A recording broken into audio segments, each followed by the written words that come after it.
एक बच्चे की माँ नहीं थी। सौतेली माँ उस बच्चे से हर काम करवाती थी।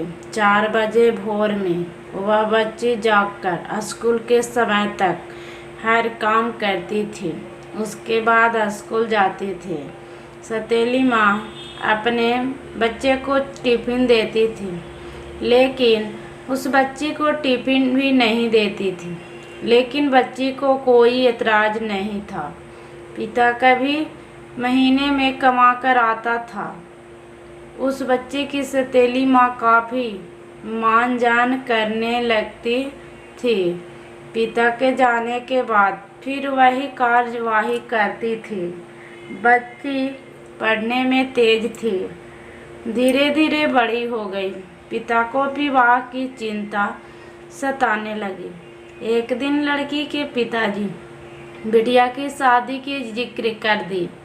सौतेली माँ ने कहा कि हमारे रिश्ते में एक लड़का है, दहेज भी नहीं लेगा, थोड़ा गरीब है, परिवार ठीक है। लड़की चूँकि पढ़ना चाह रही थी, लेकिन जबरदस्ती मंदिर में विवाह करके उसे उसके ससुराल भेज दी। लड़की जब ससुराल गई, उसे अपनी बदनसीब किस्मत सोचकर कुछ बोली नहीं।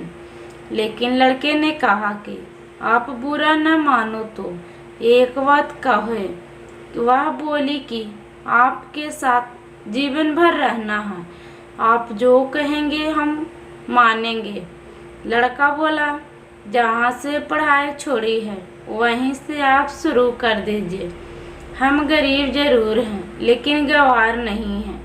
लड़की अपने पति का पैर पकड़कर फर फर रोने लगी। लड़का दिन रात मेहनत करने लगा। लड़की दिन रात पढ़ाई में मन लगा दी। लड़की एक बड़े शहर में रहकर आईएएस की तैयारी करने लगी। लड़का कमा कमा कर पैसा देने चला आता था। लड़कियों के हॉस्टल के बाहर मिलकर पैसा देता था और फिर उन घर वापस चला आता था। लड़की आईएएस में सेलेक्ट हो गई। वह आईएएस की ट्रेनिंग पर चली गई और किसी दूसरे प्रदेश में डीएम बन गई।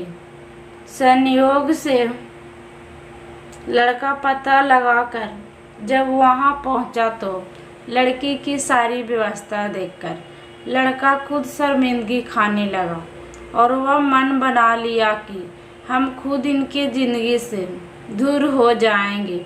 लड़के की माँ की तबीयत खराब थी।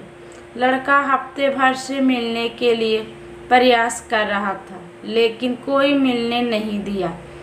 ठंड का मौसम था। डीएम साहिबा का कंबल वितरण का होर्डिंग लगा था। वे भी सवेरे से लाइन में लगे हुए था और खड़ा हो गया, जिसमें 5 गरीब चुने गए। उसमें से वह लड़का भी था। डीएम साहिबा गाड़ी से उतरी और एक एक करके कंबल देना शुरू कर दी। जब 5वें आदमी को कंबल देने की बारी आई, वह लड़का अपना मुंह तौलिए से बांध खड़ा हो गया। डीएम साहिबा जैसे ही कंबल हाथ में दी, लड़के की आंखें नम हो गई और धीरे से बोला कि साहब, हमारी माँ की तबीयत खराब है। माँ को हमें आपकी मदद की ज़रूरी है और यही लाया हूँ। आप सरकारी अस्पताल में फ़ोन कर दीजिए, जिसमें मेरी माँ का सही इलाज हो सके। डीएम साहिबा आवाज़ को पहचान ली और हाथ पकड़कर फकर रो पड़ी और बोली कि आप कब आएँ, मुझे बताएं क्यों नहीं। माँ जी कहाँ हैं? उसने इशारा किया। इतने में वह खुद चल दी। अपनी गाड़ी में सबको बिठाई, अपने आवास ले गई। तत्काल सबसे ठंड के कपड़े खरीद लिया और देखिए दोस्तों, आगे आगे क्या होती है दोस्तों इस कहानी में। दोस्तों, लड़का बोला कि आप बहुत बड़ी अधिकारी हो गई हो। तो वह बोली कि तो क्या हुआ, आप हमारे पति थे और हैं, आप लोग को हम कैसे भूल जाएंगे। आप मेरे लिए दिन रात मेहनत किए, आपकी देन है। कि मैं यहाँ खड़ी हूँ। यह सुनकर लड़की की आंखें नम हो गई।